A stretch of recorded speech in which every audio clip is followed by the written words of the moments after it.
Hey family, it's your girl, Boss B, and welcome to the Ask a Bee Show, the place where your letters come to life.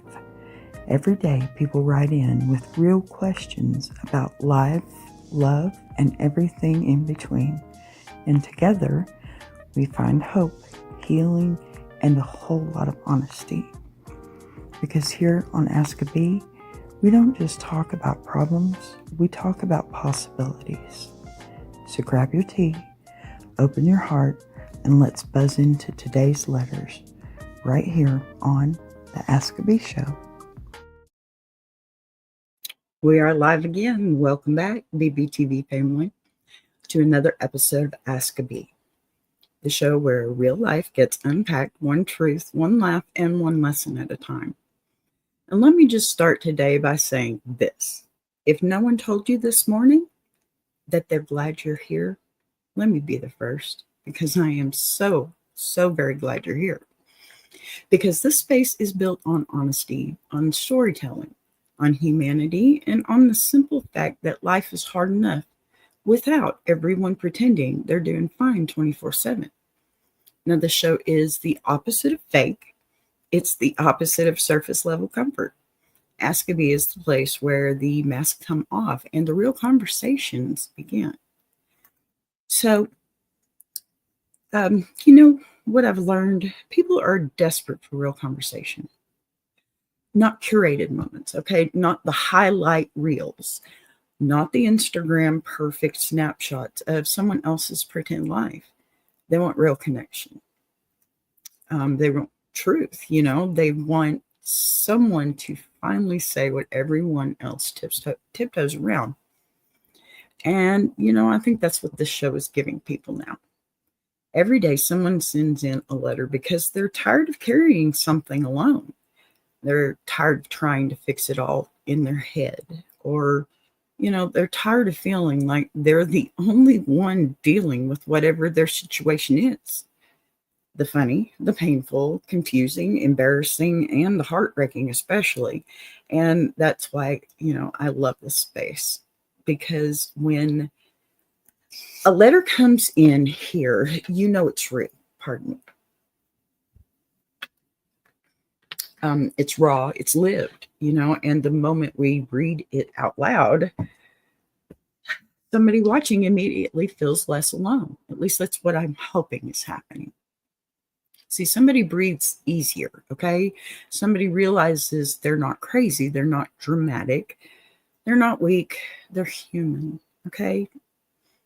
Now, we've read letters about relationships, kids, self-worth, mistakes and confusion, growing pains, just in general asking for help and asking for forgiveness maybe. And hey there, Walt Talks. How you doing? And sometimes, we're just asking, why the hell is life like this right now? I think a lot of us ask that question quite often. And, every single time you all show up with empathy, with humor and insight, and best of all, with conversation. And that's what's making Ask Bee work. It's not just a show, it's a community. It's a place where we don't judge, we unpack, we don't shame, we understand. And let me say this, okay? Another thing that I live by is I don't have to agree with you on what you believe, but I am going to at least try to understand. And I think that's a true human trait everyone should try and carry with them. Just try to understand at the very least. You owe them that much, right? You owe yourself that much. Now, we don't run from the truth here. We sit with it, okay? We figure out what the moment is trying to teach us. So whether today finds you stressed or hopeful, irritated, inspired, or just in need of a moment away from the chaos, you're in the right place. Because today's show has everything. The chaos, the humor, the relatable, the ridiculous, the messy, the meaningful, and hopefully some clarity. But before we dive into our normal funny letter, before we dig into today's truth letter. We're starting here, where we're going to start every day from now on with today's trivia question. And I'm telling you right now, this one's juicy, okay? It's nostalgic, it's old school, and it's going to expose exactly who in this chat grew up with real music. All right, so let's go ahead and set the stage for this trivia question, shall we? All righty. Who sang the iconic song, Are You Ready for a Brand New Beat, in the summer anthem, Dancing in the Street? Think about that. All right, let's talk about it. All right. Day 2. This is fun. And this one is, it's going to light up some memories too, I'm hoping. We're not. Hi, Niecy. Good to see you, doll.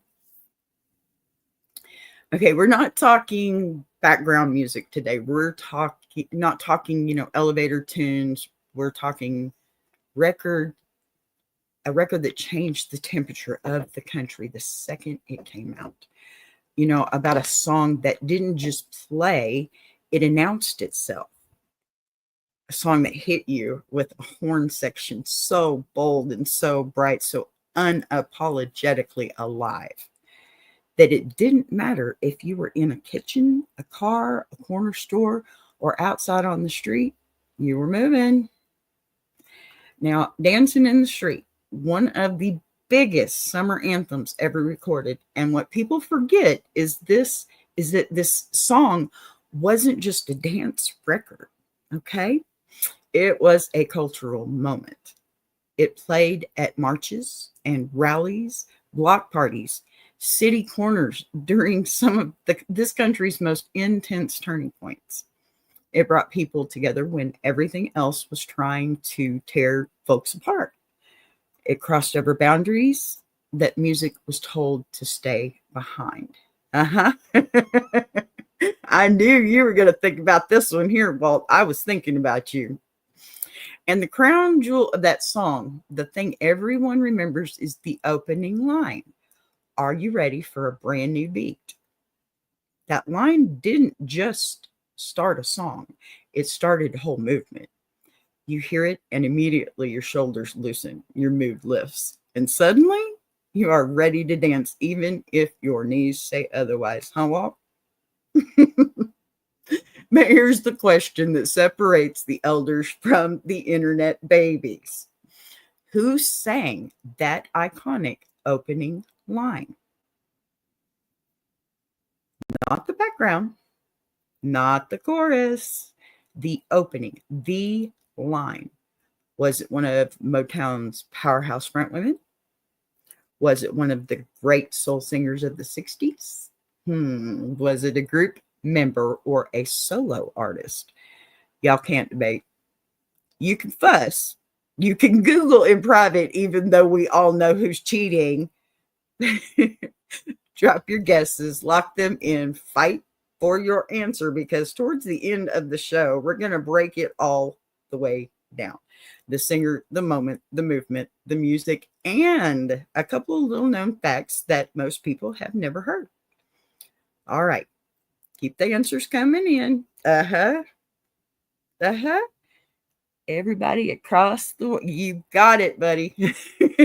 Come on, sing it, Walt. All right. Because now we head into chaos, it's time for our funny letter of the day. Okay. Now, today's funny letter. Let me get me set up here. Oh, well, I thought I had that one, but I'm going to pull it up there anyway. We can do that. Technical issues are fixed. Ta-da! I'm good at this. All right. This is our funny letter of the day. And let me tell you something. I don't know why. Oh, the question again, I'm sorry, honey. I will come right back to that, is who was the person that sang the opening line for the song Dancing in the Street, are you ready for a brand new beat? There was one person that sang that. Okay. Now, let's see. As I was saying, though, I do feel like I tend to relate to a little bit of every one of these letters, and that's probably why I choose them. Pardon me. But it works, right? All righty. Here we go. Dear B, I need serious help. And I mean the kind that probably requires a panel, a whiteboard, and maybe even backup clergy. My husband has launched a full-scale war against our kitchen after 10 p.m., and I am the only civilian caught in the crossfire. Oh my. It starts with this sound, a soft shuffle, like someone dragging laundry across the top. That's how I know the sleepwalking demon is in him is waking up. Then he appears in the doorway, eyes open but empty, like he's buffering. And he hits that pantry. It's over. Oh my. I'm talking culinary crimes, the food combinations that would get a chef arrested in most countries. Here's last week's greatest hits. Oh no. No. Y'all, brace yourselves. It sounds like this man might be pregnant. Doritos dipped in peanut butter. He said it felt right in his spirit. Oh, cold spaghetti wrapped in a tortilla like he was packing a sleeping bag. Oh no. Leftover mac and cheese on Ritz crackers like some kind of struggle charcuterie. Really? A Pop-Tart taco filled with pickles and marshmallows. I actually had to leave the room because I gagged. I would have to. Yeah, that's doctor time. And the problem isn't the eating, it's the aftermath. Okay, a little more serious, I hope. The stove will be on. Oh no. A single slice of cheese will be melted to the counter. A spoon will be stuck to the microwave like it tried to run away. Something always ends up on the ceiling, and I still don't know how. But here's the part that makes me want to walk into the woods and start a new life. Every morning he wakes up furious because someone has made a mess in the kitchen. B, I live alone with this man. There is no someone. I have begged him to accept responsibility. I even recorded him thinking that would settle it. He watched that video and said with confidence, that's not me. That woman is shorter than I am. I'm taller at night. B, I almost ascended. Oh, I think I just did. I almost left this earthly plane out of pure disbelief. I am at a crossroads. Do I lock the pantry, piggyback him back to bed, hire a sleep therapist, start putting out harmless decoy food like carrot sticks just to reduce damage, or do I simply accept that I married a part-time human, part-time raccoon? Please help me before he sleep sautés his own hand. Signed, Tired of the After Hours Chef. Oh my goodness. Oh, see? You read the first half of it and you're like, okay, that's great. And then you get into it. My. Okay. Oh, honey, you are not married to a man. You're married to a nocturnal kitchen cryptid. Okay. A midnight goblin. Oh my gosh, a starch-seeking night gremlin with opposable thumbs, And oh my Lord, lady, the fact that he becomes taller at night, that just tells me his spirit leaves his body and clocks in for a second shift at Hell's Kitchen. Oh, first of all, okay. I'm gonna calm myself down on this one. crazy. First of all, you need to stop arguing with him in the morning. He is waking up with amnesia and confidence, okay, which is a dangerous combo. He has no memory and all the opinions. You can't win that battle. Um, Man, Walt, you should be up here today. Okay, that's like trying to debate a brick wall that believes it's a Supreme Court judge. Now, let's talk solutions here. I'll give you 3. All right. And there you go. See, I told you should have been up here. I'm going to look for one of these for you when you do get up here, and you will get up here, sir. Handcuffs and a safe word. I'm sorry. I got to show that off. Look at that mess. I love you, Walt. You always say just the right thing. My man, too. All right. I'm going to give you 3 paths here. First, the safety plan. Let's start there. Lock the pantry. Not with a key. He'll lose it in another dimension. I mean, like a baby lock. Okay. The kind toddlers can't open. I promise you, his sleep self will struggle with this. Okay. Yes, I know this because, yes, I've dealt with it.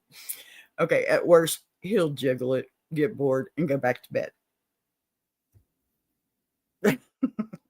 If not, the handcuffs and a safe word works too. At best, he'll probably decide sleep snacks are too much work. But, okay, the second, the trap the creature plan. Yeah, you should have been up here, Walt. All right, because this one's my favorite. And you'll see why. Leave out only things he can't destroy the kitchen with.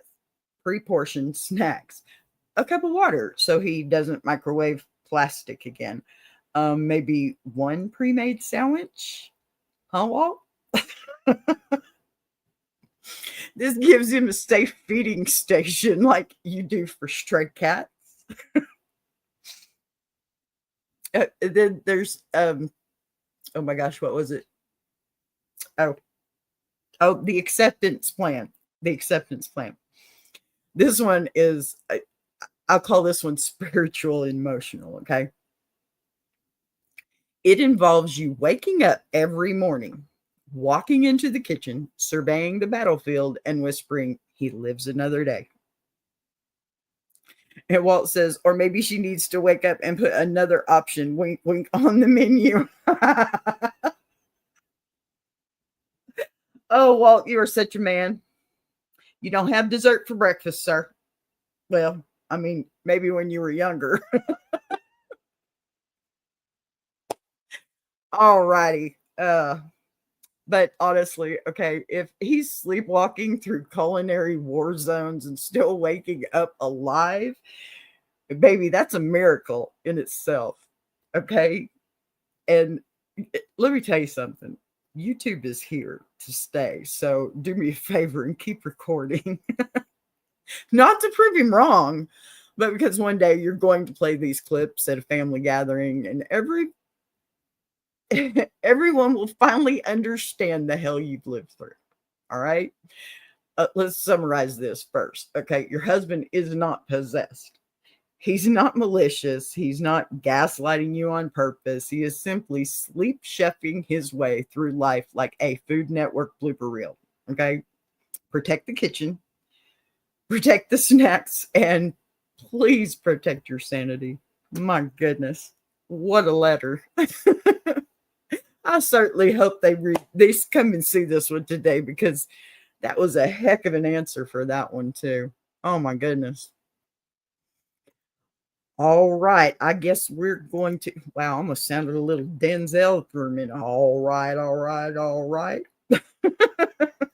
Sorry, that or Matthew McConaughey with the twang in it, huh? Okay. I'm going to calm it down just a little bit so I can get into this first letter because it's a little more serious. We're moving on to the serious half of this. And I mean, you know how I am. We talk about it all here. All right, let's get this here. This one's hard for me because I'm empathic.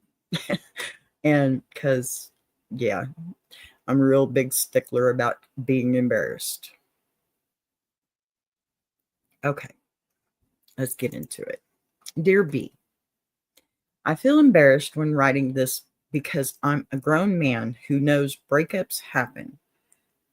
Life moves on and people fall out of love. But this one hit me sideways. Now, my ex and I were together for almost 5 years. We lived together. We planned a future. We talked about kids, careers, moving states, all of it. I thought we were building a life side by side. We weren't perfect, but I genuinely believed we were solid. Then, out of nowhere, she said she needed time to find herself. No big fight, no major betrayal, no breaking point I could recognize. Just suddenly, she wanted space. I moved out because that's what she asked for. Pardon me. I tried to respect it. I told myself she'd come around, or maybe we both needed breathing room. I even convinced myself that maybe this would make us stronger in the long run. 3 weeks later, just 3 weeks, she was posting pictures with another guy, not a friend, not a cousin, a guy she clearly romantically was involved with. It was like watching my entire relationship get erased publicly. Everyone keeps telling me she moved on fast because she checked out long before the breakup, or she had that guy lined up already, or she's not who you thought she was. All three true. Maybe they're right. Maybe they're wrong. I don't know. But what I do know is this. I can't stop thinking about it. Not because I want her back, but because it makes me question everything. Was any of it real? Was I the only one trying? Was she pretending those last few months? Did she fall out of love slowly, or did she just replace me instantly? Meanwhile, I'm still grieving. I'm still replaying our memories and trying to figure out how you go from sharing a life to sharing pictures with someone new in the span of 21 days. I feel stupid. Rejected. I feel like I wasn't enough. And I feel angry at myself for still being stuck while she's already built a softer landing with someone else. Why does this breakup feel like I'm mourning a death while she's celebrating a rebirth? Why am I still grieving something she replaced in less than a month? Signed, Left Behind. Yes, all three true. Well, absolutely. I absolutely agree. Wow. I wish I could just tell this person, come here and sit down beside me and let's talk. Oh, because, this kind of heartbreak, it really leaves a bruise on your soul, and you don't see that from the outside. People, they see you functioning, but they also see you working. They see you living your life. But inside, you're holding grief that's bigger than the breakup itself. Now, I want to go real slow on this one. There was a lot of points there that had to be made, okay?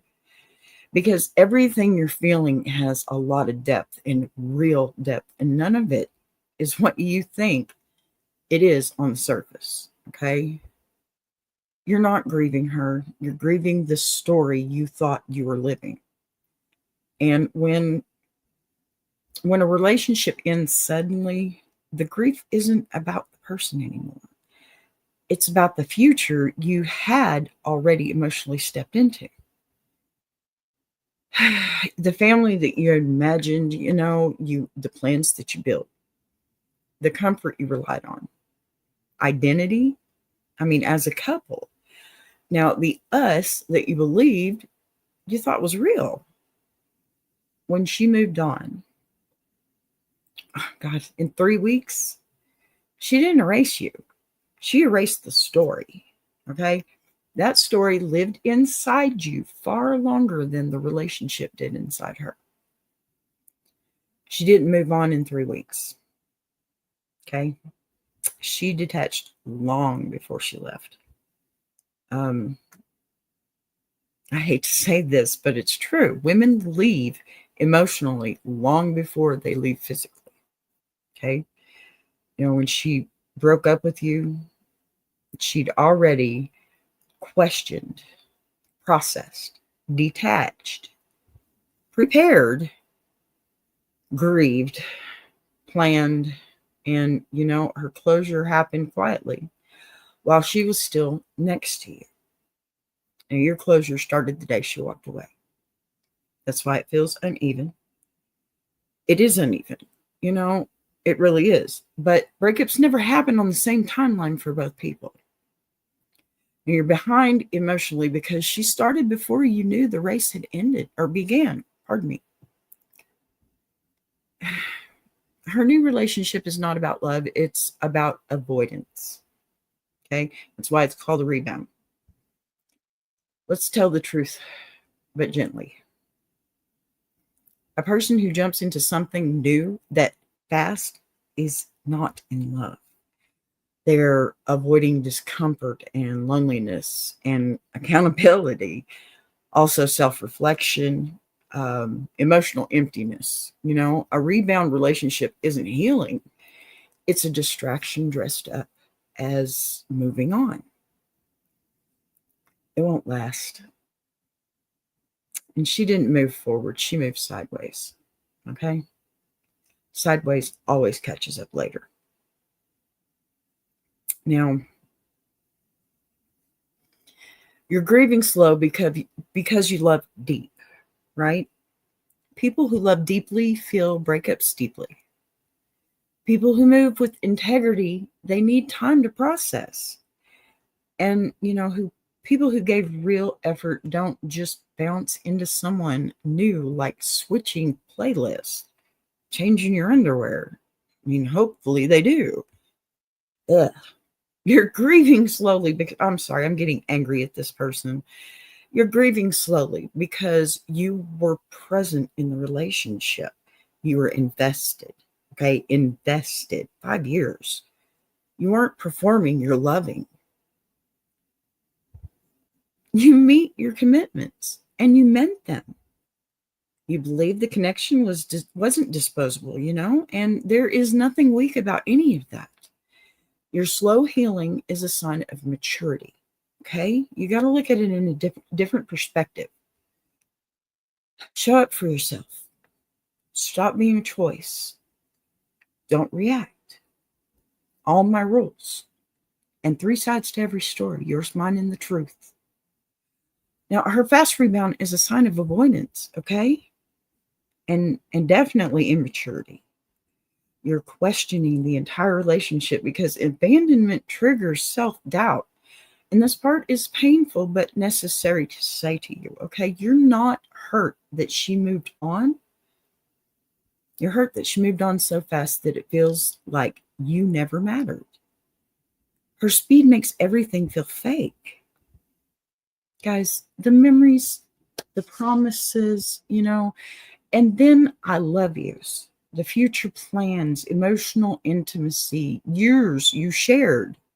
Your mind is trying to rewrite that relationship to match her behavior. But that's trauma rewriting history, not truth.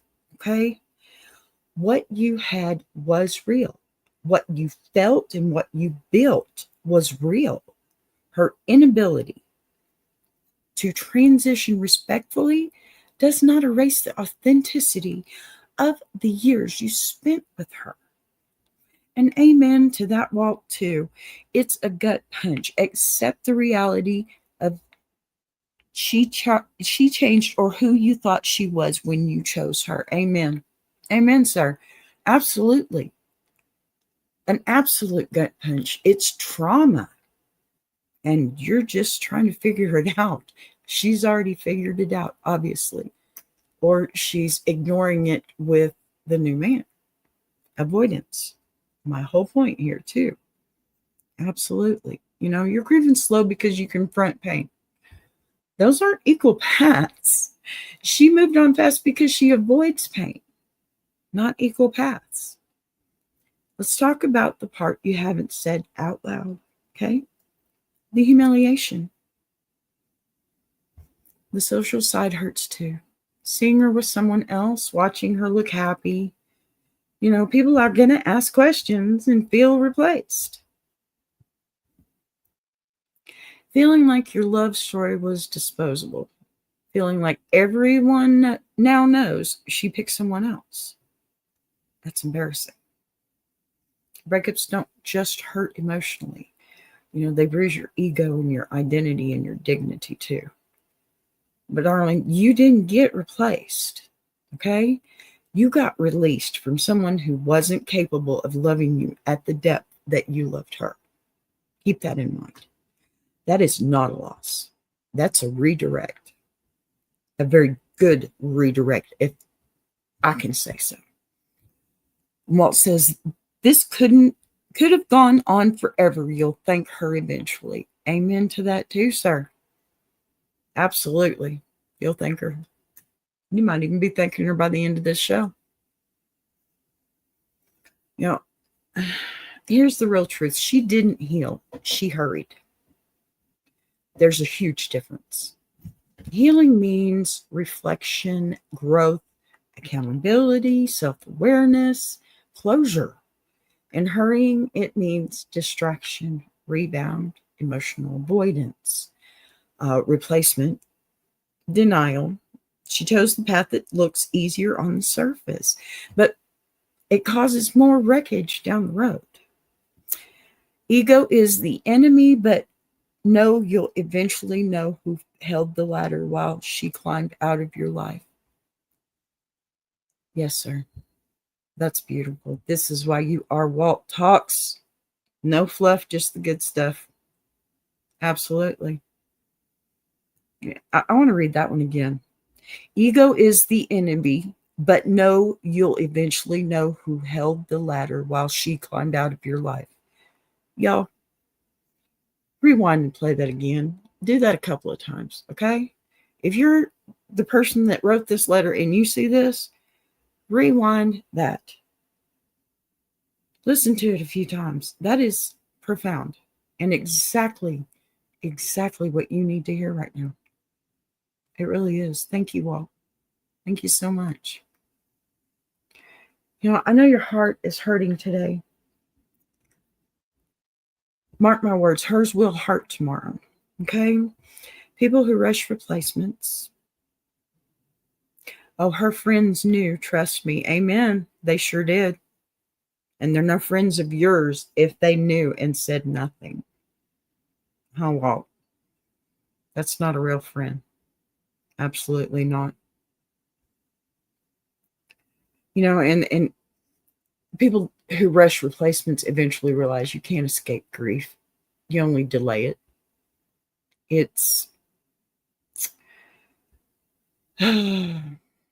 This is why you are still grieving, though, okay? Because you're doing the work she skipped. You're facing the loss, the truth, and memories, attachment, wounds, lessons, healing. You're processing in real time. You're not pretending or performing, and you're not going to numb up, okay? Don't do that. That means when you heal completely.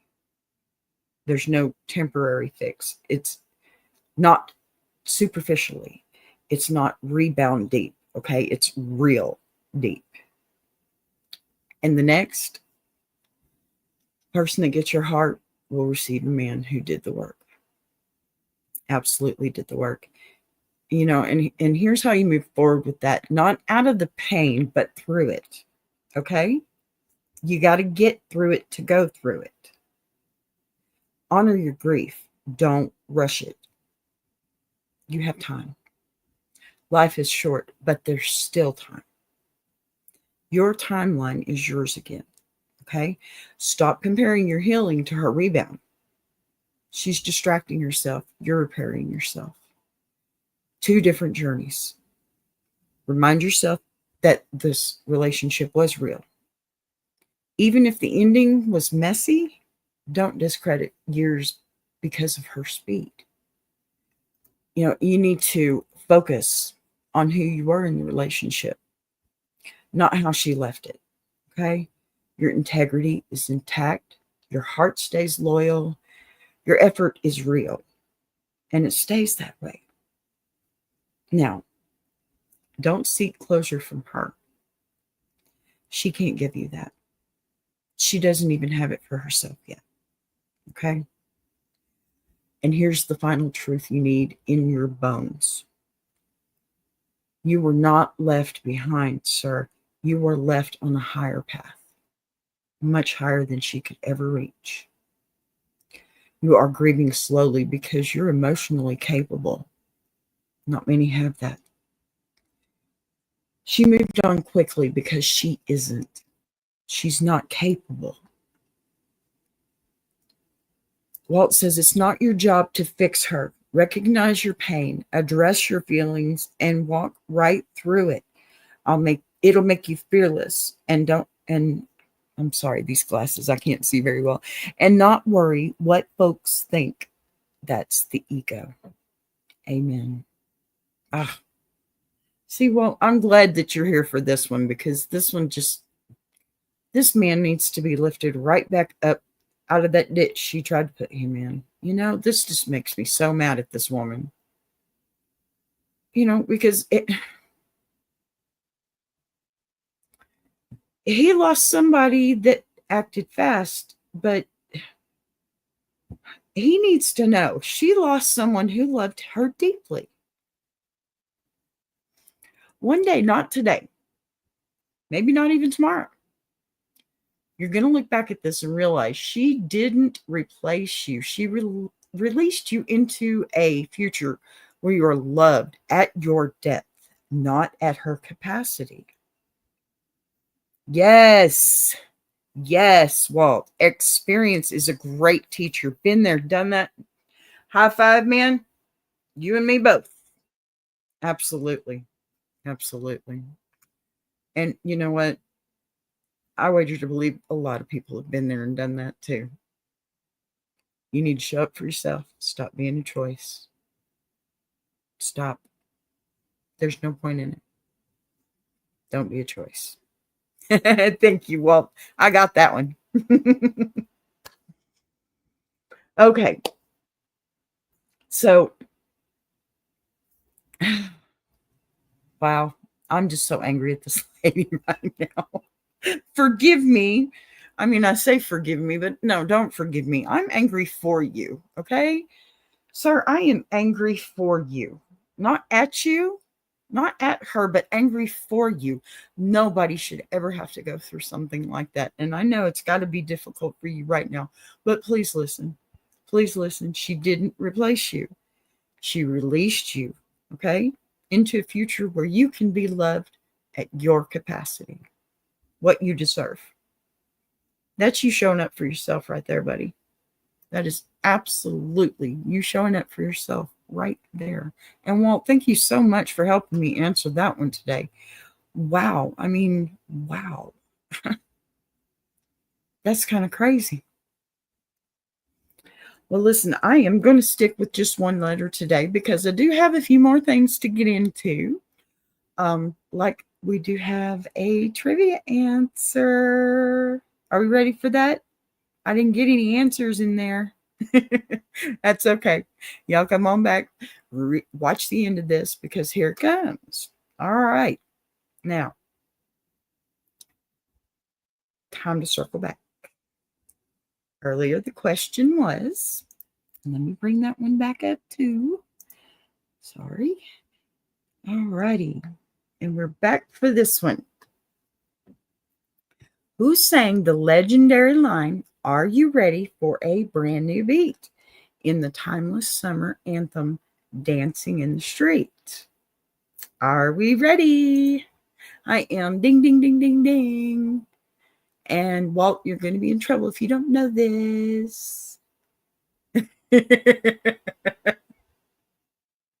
I knew it. I just knew it. You better not have Googled it, mister. Although I know you didn't.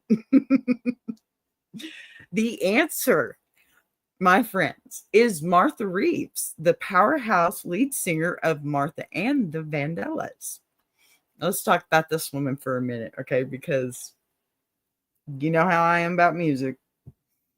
And a lot of people know this song, but they don't know the story, okay? Martha Reeves wasn't supposed to be the lead singer that day. She wasn't even supposed to record that song at all. She was originally working as a secretary answering phones at Motown. You know, I love me some Motown.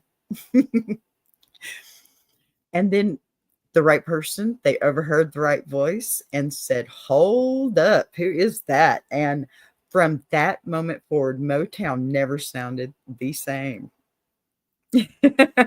Well, it says Saturday morning cleanup music. There you go. There you go. So when she stepped into the studio to record Dancing in the Street, she wasn't just singing, she was testifying. Okay. I think we all do. Oh, here you go. Here's some way back for you then, Walt.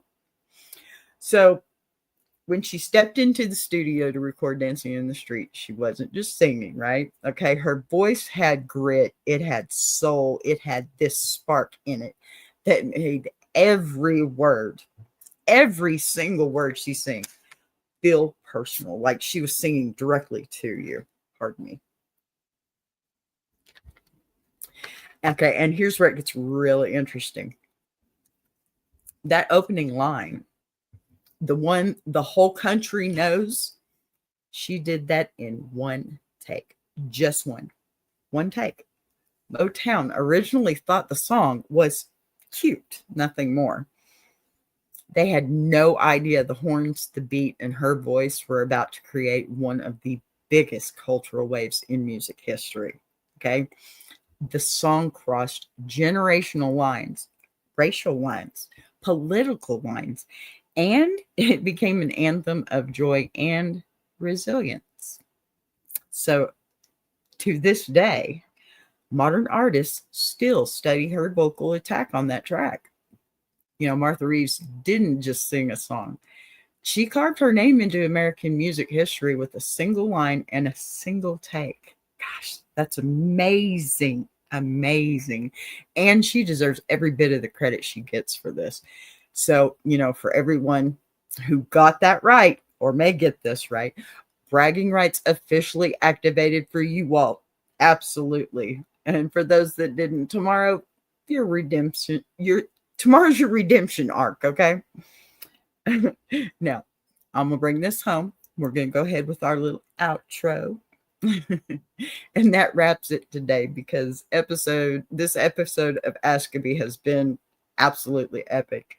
And another hour of real stories, real laughter, real truth in a community that shows up every single day ready to grow. If today's letter hits home, whether it was the ridiculous one or the real one, let that be a reminder that you're not living in life alone. Somebody out there has felt what you're feeling, struggled the way you're struggling, or laughed at the exact same kind of chaos you're dealing with. If you learned something today, please carry it with you. If you laughed today, please share that smile all around. If something we talked about today helped you breathe a little easier, take that with you into the rest of your day. And remember, you have a place to come back to tomorrow. Don't forget, Ask a Bee every day, 12 p.m. Central Time, Monday through Saturday. New letters, new stories, new lessons, new chaos. And we also have our Iron Sharpening Iron universe. Gentleman's Journal and We Be Jammin' are all running strong and bringing their own fire. And we have a show, Iron Sharpening Iron Show, tonight, 7 p.m. Eastern Time.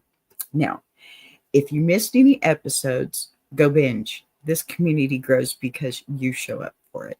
Send your letters, send your funny stories. And hey, send the stuff you don't know how to say anywhere, okay? I'm going to get this running across the bottom for you so that you can send us an email to any of those email addresses. Send your letters if you'd like, anything. In this table, it always has a seat for you. So thank you for being here. Thank you for showing up for yourself first and foremost. And thank you for giving me an hour of your day. Also, thank you for letting me give back a little. I love you guys. I appreciate you all so much. And I will see you tomorrow, same time, 12 p.m. Central, same energy, same courage. This has been Ask a Bee, where real questions find courage and where together we are turning pollen into honey. Thank you for being here, Walt and Nisi. I love you both so much. I'll see you tonight, Walt. See you tonight, Nisi. Mwah. Love you guys. Bye. How you like